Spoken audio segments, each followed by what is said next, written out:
गोटे डंपर और कार मध्य भयंकर दुर्घटना घटी 8 जनकर मृत्यु होईछि।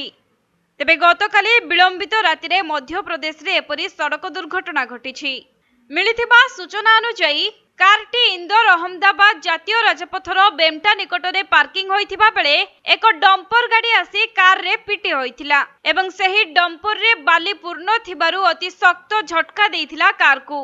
आउ एही दुर्घटना रे 8 जनकर मृत्यु होइथिबा बेले जने वृद्ध आहत होई मेडिकल रे चिकित्सित हेउछंती।